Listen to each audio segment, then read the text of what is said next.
We'll be returning to Luke chapter 18 for our lesson today.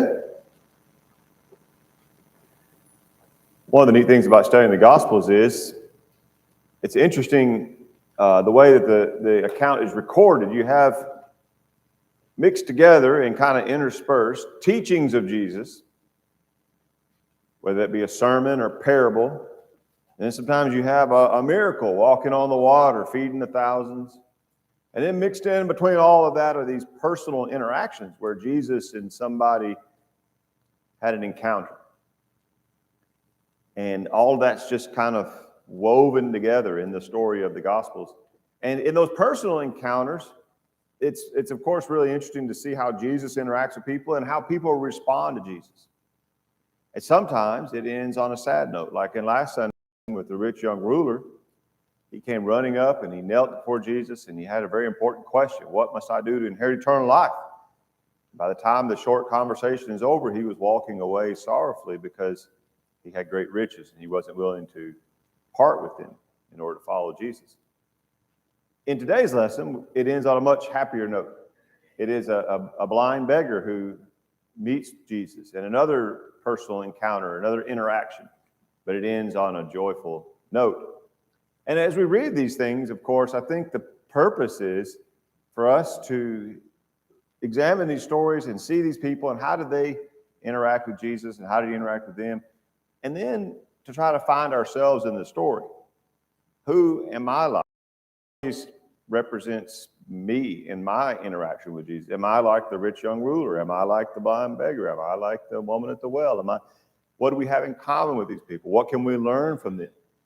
How do we fit into the story? And so I ask you, as we study this today and as we think about this particular man's experience with Jesus, to think through those things. And we will, at the end, again, come back to those questions and ask ourselves how this applies to you and me. So let's first just read the account. It begins in verse 35 of Luke 18 through verse 43. As he drew near to Jericho, a blind man was sitting by the roadside begging. And hearing a crowd going by, he inquired what this meant. They told him, Jesus of Nazareth is passing by. And he cried out, Jesus, son of David, have mercy on me. Those who were in front rebuked him, telling him to be silent. But he cried out all the more, Son of David, have mercy on me. Jesus stopped and commanded him to be brought to him. And when he came near, he asked him, what do you want me to do for you? And he said, Lord, let me recover my sight. And Jesus said to him, recover your sight, your faith has made you well. And immediately he recovered his sight and followed him, glorifying God. And all the people, when they saw it, gave praise to God. So now let's just think back through and try to imagine this man's experience. And I think you'll see some interesting parallels that we can draw from this to our own experience. First of all, the man is sitting there and he's blind. There were quite a few blind people in the gospel accounts. It pops up several different times. We see that he would ask Jesus later to let me recover my sight, which sounds like he had lost his sight, as opposed to there's a man in John 9 who was born blind. So just like today, there's various reasons that somebody would lose their sight. Could be injury or illness. We don't really know. But at the time that Jesus walks by, he's blind. And so he's, in those days, if you were unable to see, you wouldn't be able to do very much of any kind of work. And so he would rely on just the kindness of strangers and charity to be able to just have food to eat and a place to live. So the only thing they could do, just like with somebody who was lame in their society, they would just have to bring you and park you somewhere, and then you would just hope that the kindness of strangers would be enough to kind of get you through from day to day. And so as he's sitting there, he couldn't see anything, and he had not been able to see anything. And what's interesting is he, of course, had not been able to see Jesus before this. He had not been able to see Jesus, we can assume. He had never seen Jesus perform a miracle. He had never seen Jesus preaching. He'd never seen Jesus in any kind of way. And yet, he obviously believed something about Jesus. How did he come to this faith? Jesus said, your faith has made you well. He came to faith even while he was blind. How do you suppose the man had faith in Jesus even when he had never been able to see Jesus? Well, it must have been by what he had heard about Jesus, wouldn't you think? How else would he have known? I mean, it had to be that he had heard people talking about Jesus. And by listening to what people said, he had come to his own conclusions about this Jesus of Nazareth. And in fact, if you think about it, that's the way that anyone today comes to faith in Jesus, is by hearing about Jesus. And of course, Paul tells us in Romans 10, faith comes by hearing and hearing by the word of God. Like, how will they believe unless someone is sent? How will they believe unless someone tells them? We all, if you have faith in Jesus, it probably started by somebody telling you about Jesus, whether that be a parent or whether it be in Sunday school or Bible class or wherever it may be, a friend.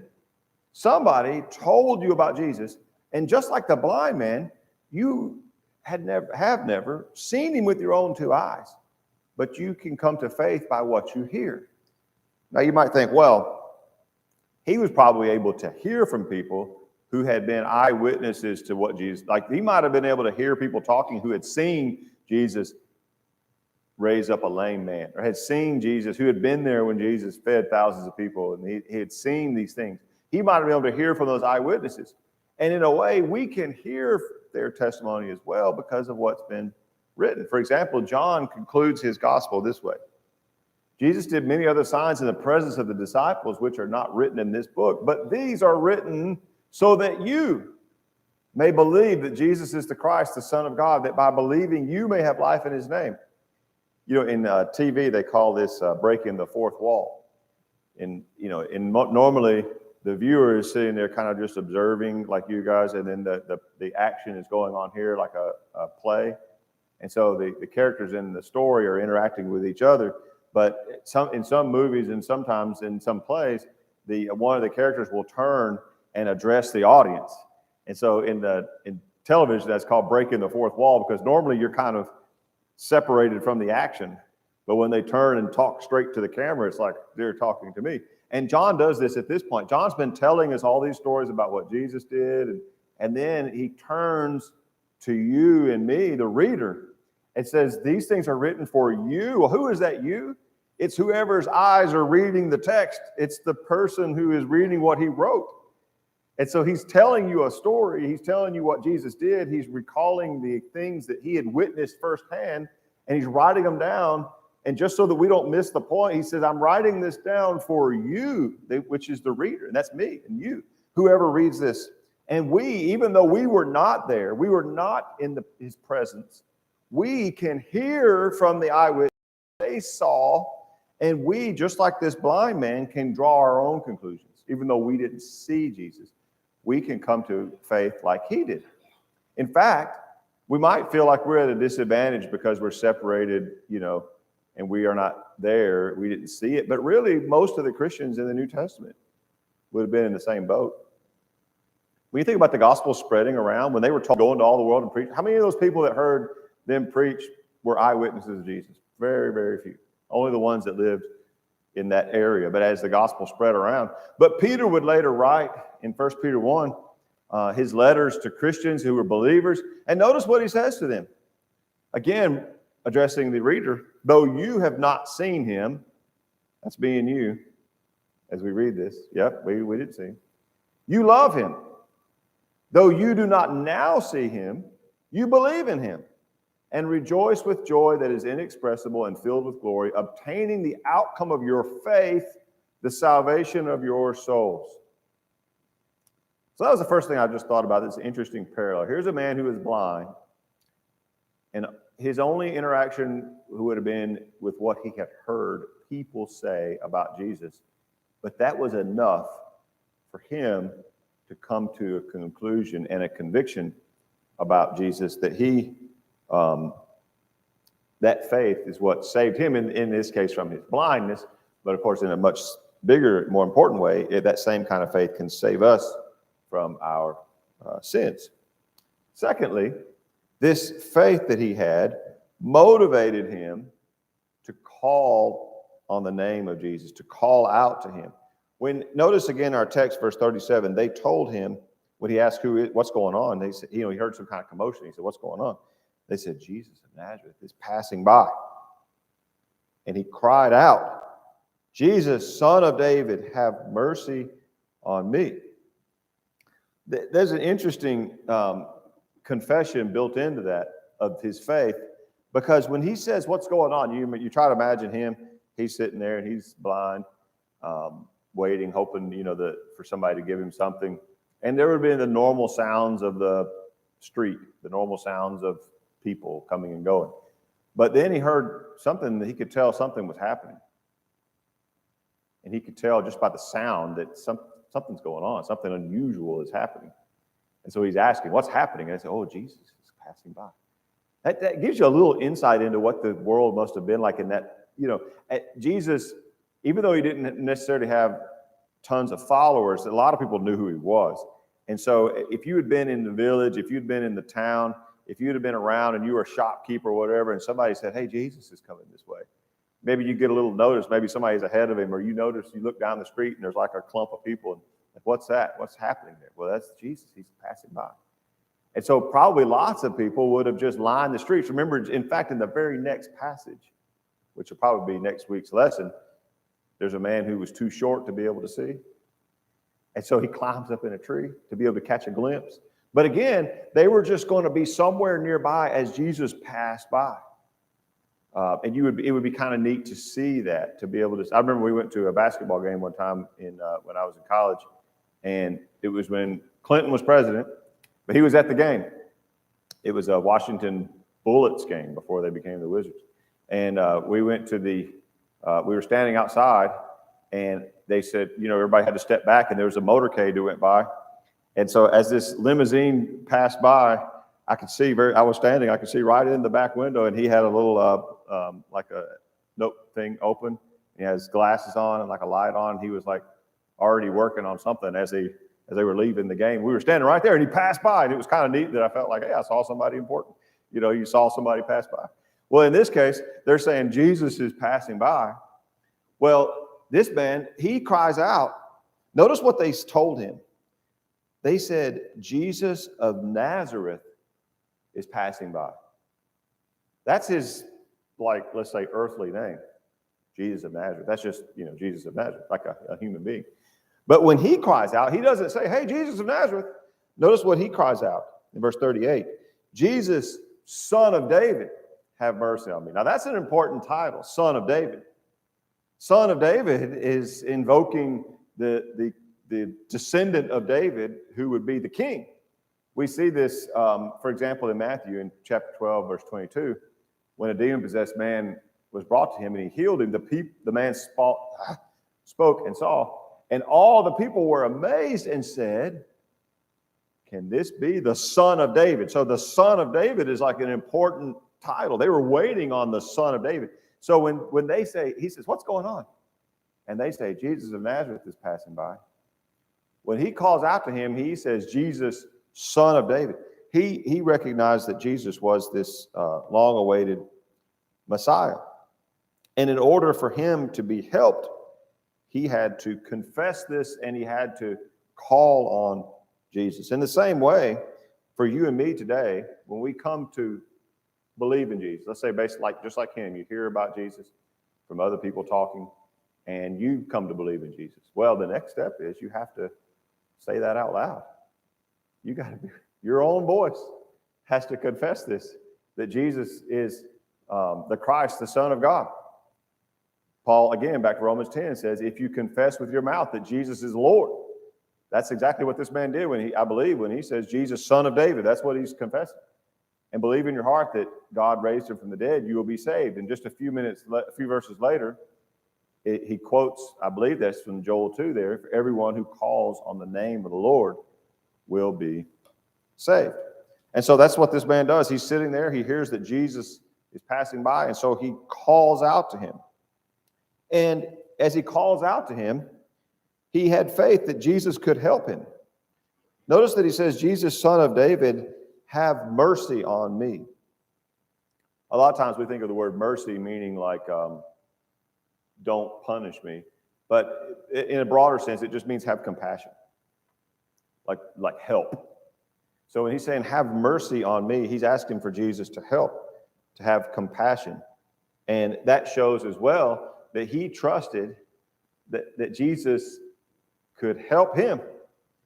We're told in Hebrews that without faith it's impossible to please him. For whoever would draw near to God must believe that he is and that he rewards those who seek him. So we got to believe in God, but we also have to have the faith that we trust that God will reward those who seek him, that if we call out to him, he will help us. And so this man is calling out, Jesus, have mercy on me.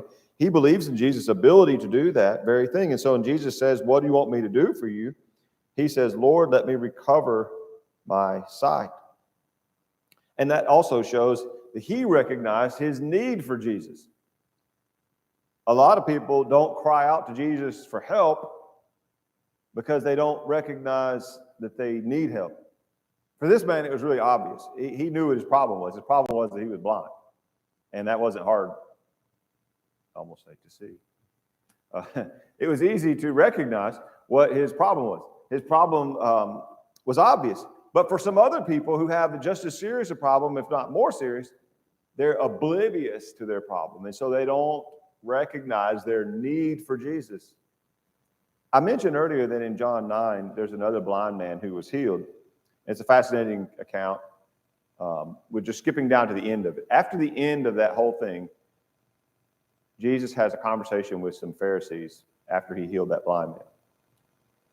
He said, for judgment I came into the world, that those who do not see may see, and those who see may become blind. Some of the Pharisees also near him heard these things and said to him, are we also blind? He said to them, if you were blind, you would have no guilt. But now that you say, we see, your guilt remains. They refuse to admit their own blindness. They refuse to admit their weakness. They wanted to see themselves as completely whole and well.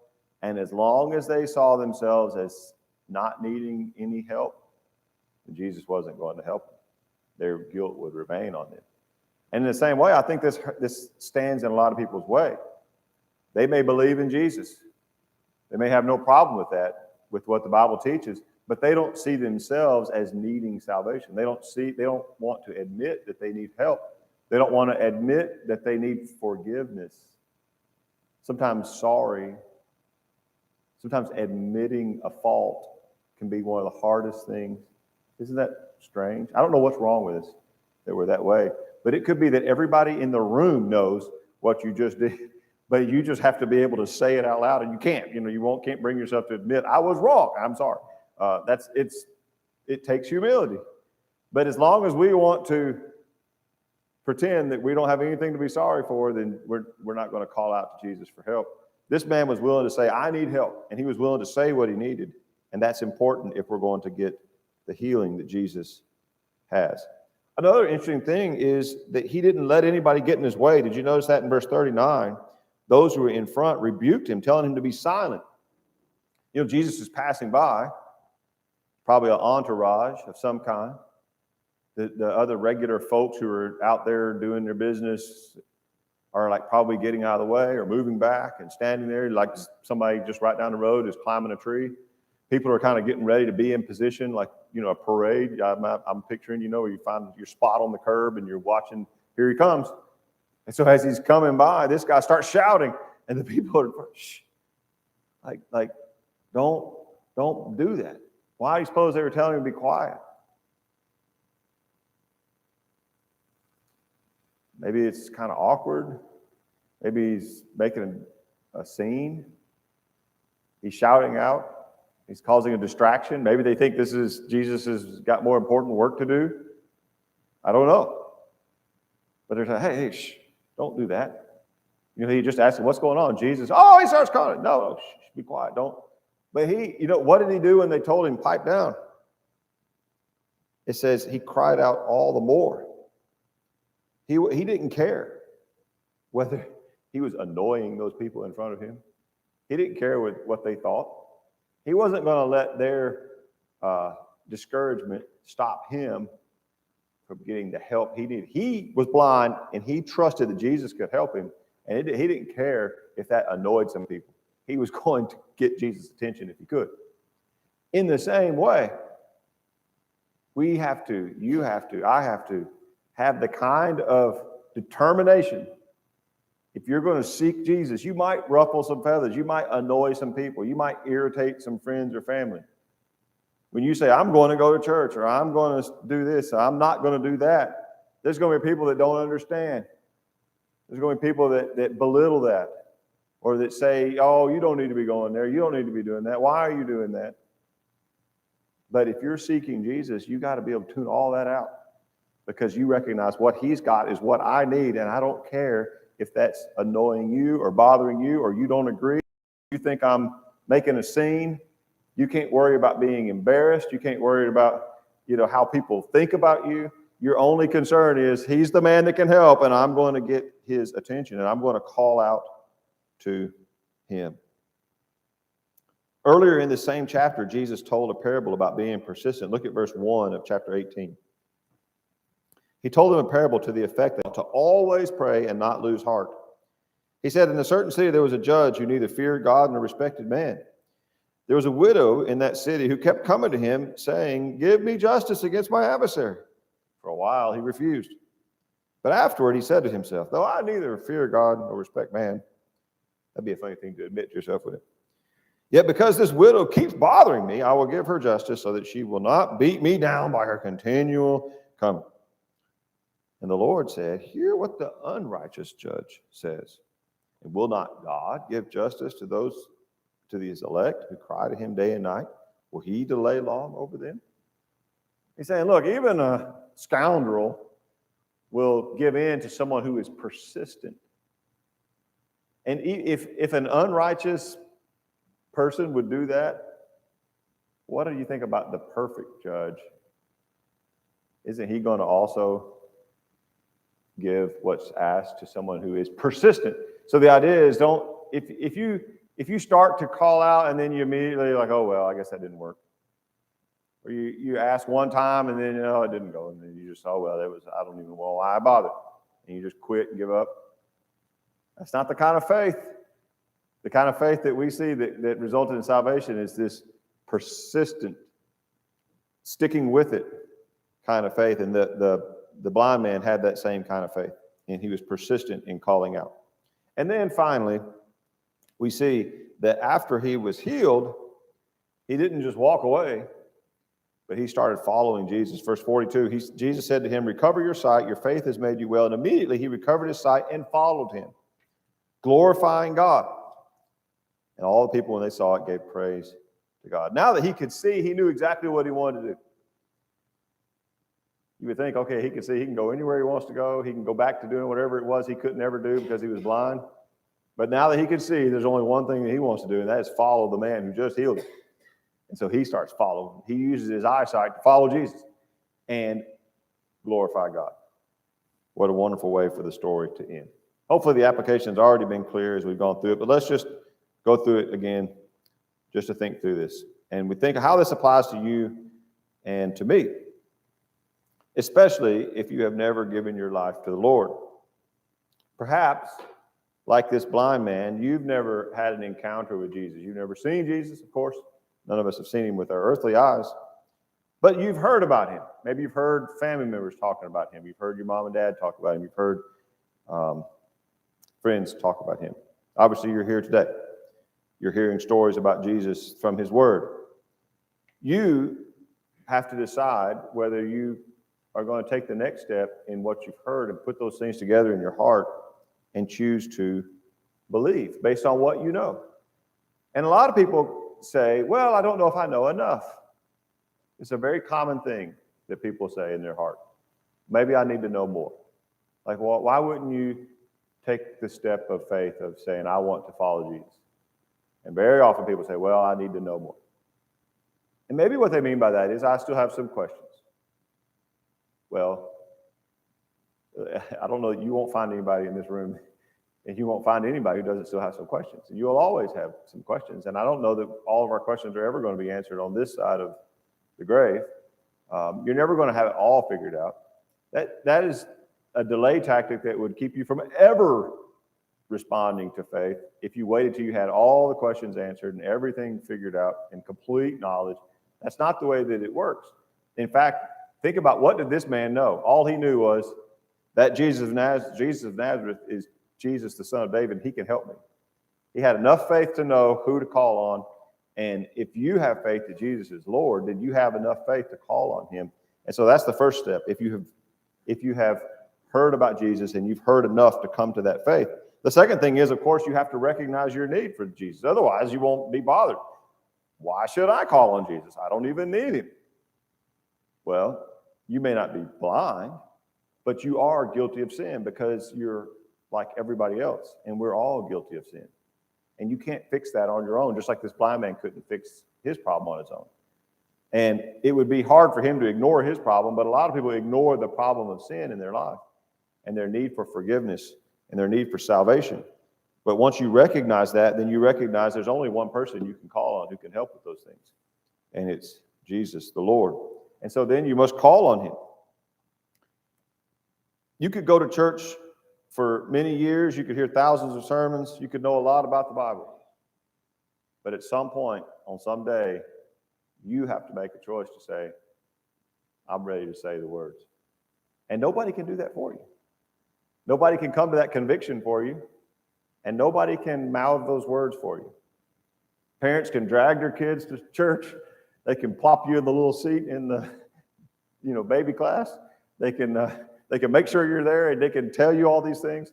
You can have it piped into your ears, but nobody can go inside your heart and make that conviction, and nobody can go inside of you and make that confession. You have the choice to do that, to say, I believe in Jesus and I want to follow him. And of course, we understand as the story unfolds, that includes being baptized. As Paul was told in Acts 22, why do you wait? Rise and be baptized and wash away your sins, calling on his name. So the way that we call on his name is to say, I want to be saved. And then we respond in faith to what he's told us to do, including being baptized. And then, of course, after that, we follow him. And we do all that with the same kind of persistence that the blind man demonstrated, not caring what others say, ignoring the naysayers, ignoring and not worried about what if I upset people, what if you can't worry about any of that. You got to realize there's a man that can help me. I'm going to follow him, and I'm going to confess him. And that is the kind of faith that the blind man had, and we see how it ended up for him. And it's that same kind of faith that we must have today. And perhaps there's someone even this morning who understands this and is willing to make that step, who's willing to take that step of faith in confessing Jesus and calling on him. That would be a wonderful thing if so. And if we can help you, let us know as we stand and sing.